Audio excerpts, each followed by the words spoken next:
हिंदवी स्वराज्याचे सरसंस्थापक छत्रपती शिवरायांना मानाचा मुजरा करतो। भारतीय राज्यघटनेचे शिल्पकार भारतरत्न डॉक्टर बाबासाहेब आंबेडकर यांना मानवंदना अर्पित करतो। आणि आज ज्यांच्या ऐतिहासिक तलवारीचं पुनरागमन या ठिकाणी झालेलं आहे ते सेनासाहेब सुभा श्री राजे रघुजी राजे भोसले यांना देखील मानाचा मुजरा करतो। आणि या ऐतिहासिक प्रसंगी मंचावर उपस्थित असलेले ज्यांच्यामुळे आजचा हा सोहळा या ठिकाणी पार पडतो आहे असे राज्याचे सांस्कृतिक कार्य मंत्री सन्मान्य आशिष शेलारजी, श्रीमंत रघुजी राजे यांचे वंशज श्रीमंत राजे मधोजी भोसले, मंचावर उपस्थित असलेले राणा जगजित सिंग पाटीलजी, श्रीकांत भारतीयजी, त्याचप्रमाणे संजय कुटेजी, संजय उपाध्यायजी, या ठिकाणी उपस्थित डॉक्टर किरण कुलकर्णी, डॉक्टर तेजस गर्गे, श्रीमती मिनल जोगळेकर, उपस्थित सर्व मान्यवर भगिनी आणि बंधूंनो, आज खरोखर ही अतिशय आनंदाची गोष्ट आहे की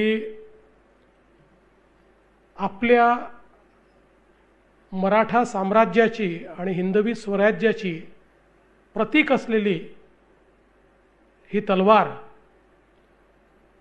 जी आपल्याकडनं एक प्रकारे लुटूनच नेण्यात आली होती ती आज पुन्हा एकदा आपल्या महाराष्ट्रामध्ये परत आलेली आहे। आणि ही खरोखर आपल्या सगळ्यांकरता अत्यंत गर्वाची गोष्ट आहे। मगाशी श्रीमंत मुधोजी राजेंनी सांगितलं आणि आशिषजींनी सांगितलं की राजेंना जसं समजलं की अशा प्रकारचा लिलाव होतोय, त्यांनी त्या संदर्भात मला फोन केला, मेसेज दिला, सोशल मीडियावर ते गेलं आणि त्यांच्याशी बोलणं झाल्याबरोबर मी आशिषजींना फोन केला आणि आशिषजींना मी विनंती केली की तुम्ही याच्यामध्ये लक्ष घातलं पाहिजे। आशिषजींनी तोपर्यंत त्याची सगळी माहिती मिळवलेलीच होती आणि अडचण एवढीच होती की शनिवार रविवार होता, सोमवारी लिलाव होता। आपल्या सगळ्या सरकारी पद्धतीमध्ये परदेशातल्या लिलावात सहभागिता घ्यायची म्हणजे किती ठिकाणी फाईल फिरेल हे आपण सगळे समजू शकतो।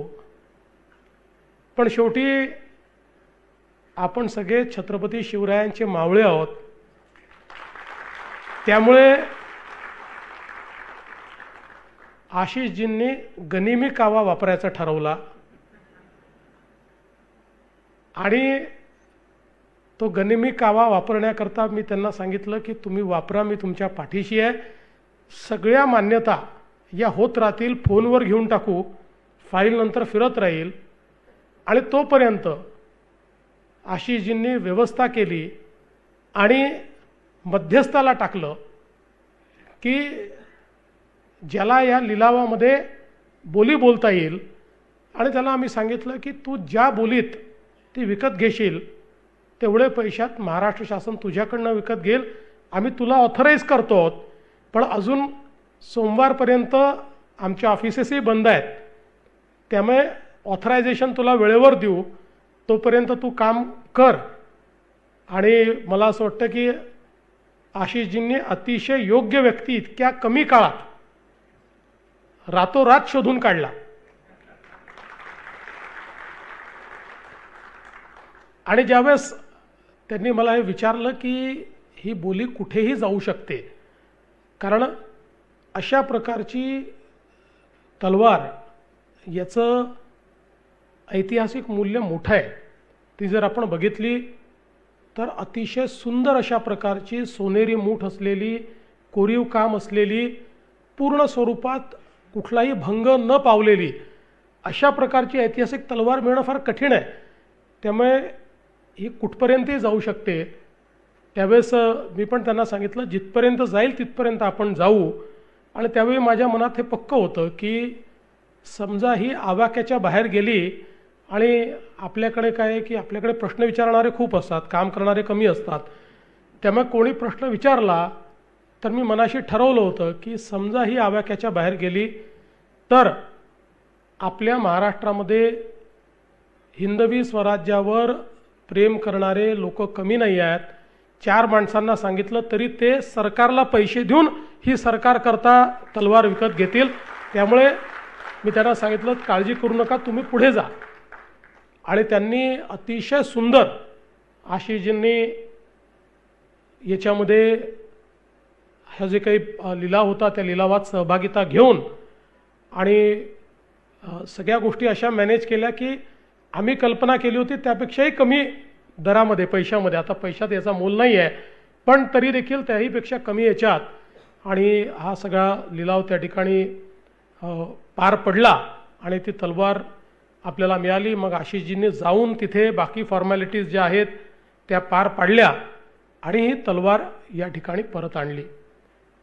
खरं तर आपल्या सगळ्यांना कल्पना आहे की नागपूरकर भोसल्यांचा इतिहास हा अतिशय समृद्ध इतिहास आहे आणि छत्रपती शिवरायांनी ज्या प्रकारे स्वराज्याची रचना केली त्या स्वराज्याला समृद्ध करणारे त्यानंतर अनेक राजे या महाराष्ट्रामध्ये झाले की ज्यांनी केवळ महाराष्ट्राचा विचार केला नाही, केवळ छोट्या साम्राज्याचा विचार केला नाही, तर पूर्ण अखंड हिंदुस्थानात हे मराठी साम्राज्य त्या ठिकाणी हिंदवी स्वराज्य पोचवलं. आणि मग अटक तू कटक हा जो विषय या ठिकाणी आला तसा अटकेपार तिकडे अफगाणिस्तानपर्यंत गेलं, इकडे खाली तंजावरपर्यंत गेलं, इकडे कटक आणि बंगालपर्यंत पूर्वेकडे गेलं, पश्चिमेत तर राज्य होतंच. त्या पूर्व पश्चिम उत्तर दक्षिण मध्य असा भारताचा कोणताच हिस्सा राहिला नाही की ज्याच्यामध्ये हिंदवी स्वराज्य स्थापन झालं नाही. मराठ्यांनी हे साम्राज्य अखिल भारतीय साम्राज्य करून दाखवलं आणि भारताच्या इतिहासामध्ये खूप वर्षानंतर किंवा खूप शतकांनंतर हे पहिलं साम्राज्य आहे की ज्या साम्राज्याने संपूर्ण भारतावर त्या ठिकाणी एक छत्री अंमल हा उभा केला. मगाशी उल्लेख झाला की ज्या प्रकारे नागपूरकर भोसल्यांनी संपूर्ण मध्य भारत आणि आपण ज्याला पूर्वेकडचा भारत म्हणतो अशा भारतावर त्या ठिकाणी अधिपत्य निर्माण केलं.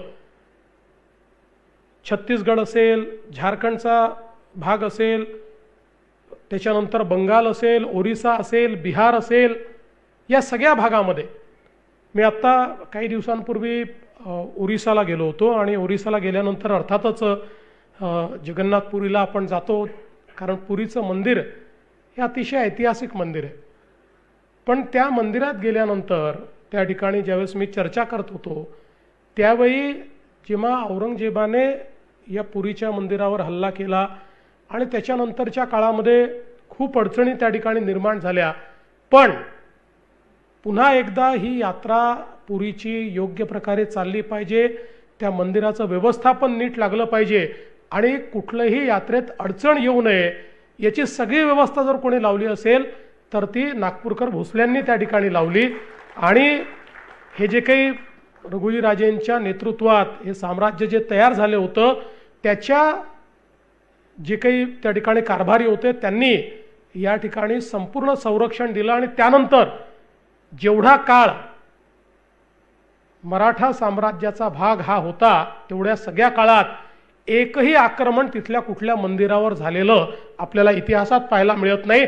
सगळ्या हिंदूंच्या त्या ठिकाणच्या यात्रा या अतिशय सुरळीतपणे पार पडलेल्या आपल्याला पाहायला मिळत आहेत.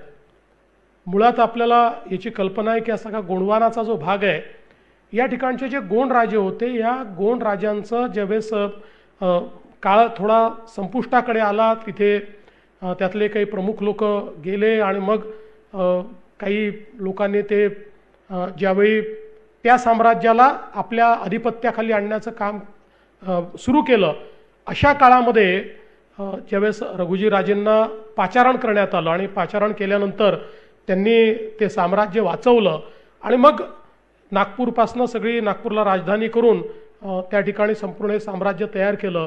खरं तर मी याकरता रघुजी राजेंचे मनापासून आभार मानेन की त्यांच्यामुळे आम्हाला कधीच मोगलांच्या अधिपत्याखाली जावं लागलं नाही. आम्ही कधीच मोगलांच्या अधिपत्याखाली त्या ठिकाणी गेलो नाही.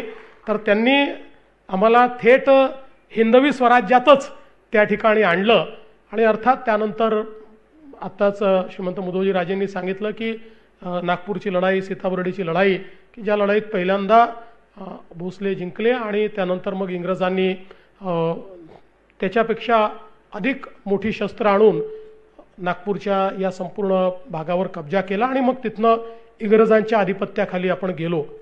पण मला असं वाटतं की हा सगळा जर इतिहास बघितला तर इतका शौर्याचा इतिहास आहे.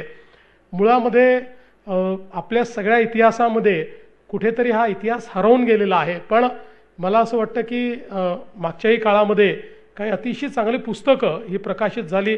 मी स्वतः काही पुस्तकांच्या प्रकाशनाला होतो आणि त्यावेळेस आपण जर आशिषजी बघितलं तर हा नागपूरकर भोसल्यांचा इतिहास देखील इतका पराक्रमाचा इतिहास आहे आणि हा देखील जास्तीत जास्त लोकांपर्यंत पोचला पाहिजे असा प्रयत्न करणं हे देखील गरजेचं आहे.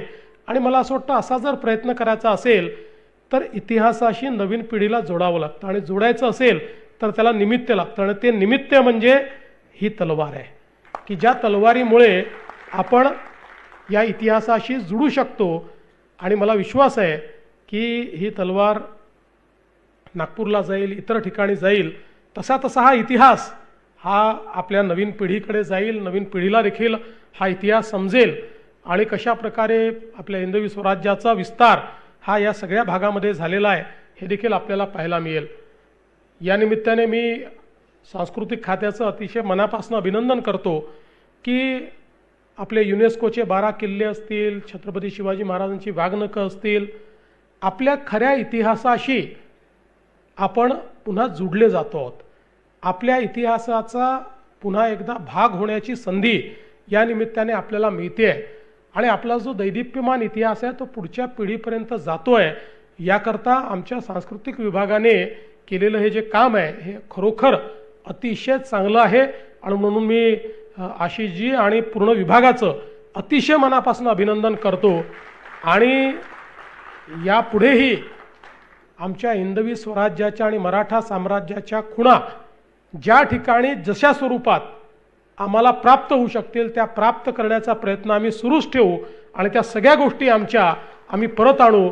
कारण आमच्या पंतप्रधानांनी देखील हजारो गोष्टी ज्या भारतातनं अशाच प्रकारे आमच्या इतिहासाचा भाग पण कोणीतरी लुटून नेले आहेत त्या परत आणण्याची सुरुवात केलेली आहे.